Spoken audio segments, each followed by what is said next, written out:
చూడండి చూడండి మీరంతా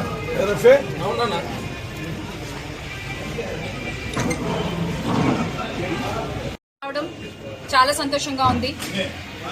అయితే ఇక్కడికి వచ్చిన తర్వాత ఇక్కడున్న సమస్యల గురించి కూడా కొంచెం మాట్లాడాలి కాబట్టి ఖచ్చితంగా మనం ఒక క్లోజ్డ్ రూమ్ లో జరిగిన డిస్కషన్స్ లో ఓపెన్ గా ఒక రాష్ట్ర భవిష్యత్తుని, ఒక రాష్ట్రాన్ని తాకట్టు పెట్టేసిన ఒక కథ గురించి వాళ్ళు మాట్లాడుకుందాం ఈ ప్రెస్ మీట్ లో. మీకు గుర్తుంటే గనక 2024లో మనం ఒక కథ చెప్పుకున్నాం. ఒక ముసలి తోడేలు ఓపిక లేక ఒక గుంటనక్క సహాయం కోరి ఒక కుందేల్ని ఆహారంగా తీసుకురమ్మంటే ఆ గుంటనక్క వెళ్లి ఆ కుందేలుకి ఎలా మాయ మాటలు చెప్పి ఆ సింహానికి ఆహారంగా మార్చిందో కథ చెప్తున్నాం కదా మనం. ఇప్పుడు ఆ కథ ఎందుకు చెప్తున్నాను అంటే, స్టిల్ ఈ రోజుకి ఇప్పటికీ అమాయకమైన ఆ కుందేలు ఆ సింహం వలలో చిక్కుకుని బిలబిలలాడుతూనే ఉంది. ఇక్కడ ఆ అమాయకమైన కుందేలు ఆంధ్ర రాష్ట్ర ప్రజలు. ఒకటి కాదు, రెండు కాదు, ప్రతిసారి ఈ కూటమి ప్రభుత్వంలో రాష్ట్ర ప్రజలకి అన్యాయం జరుగుతూనే ఉంది.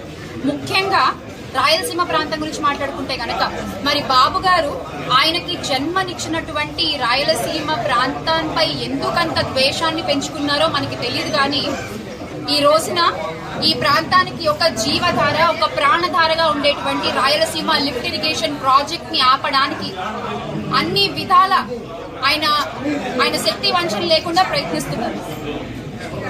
మనం ఇప్పుడు అసలు కథలోకి వెళ్దాం. అసలు అంటే వాగ్దానాలేంటి, చెప్పిన మాటలేంటి అని చెప్పి, అలాగే అతి ఘోరంగా రాష్ట్ర ప్రజలంతా ఒక్కటే మీకు సరైన సమాధానం చెప్పే రోజు అతి త్వరలోనే ఉంది. అసలు నెల్లూరులో కూడా అసలు వెళ్తుంటే అధికారులు వెళ్తుంటే ప్రాజెక్ట్ చూడడానికి మీరు ఆపేస్తారు. ఎందుకంటే మీ గుట్టు బయటపడుతుందన్న భయం.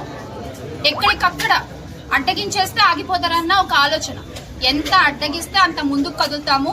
ఒకళ్ళని ఆపితే 100 మంది వస్తాం, 100 మందిని ఆపితే 1000 మంది వస్తాం, 1000 మందిని ఆపితే 1,00,000 మంది వచ్చి మిమ్మల్ని ప్రశ్నిస్తాం.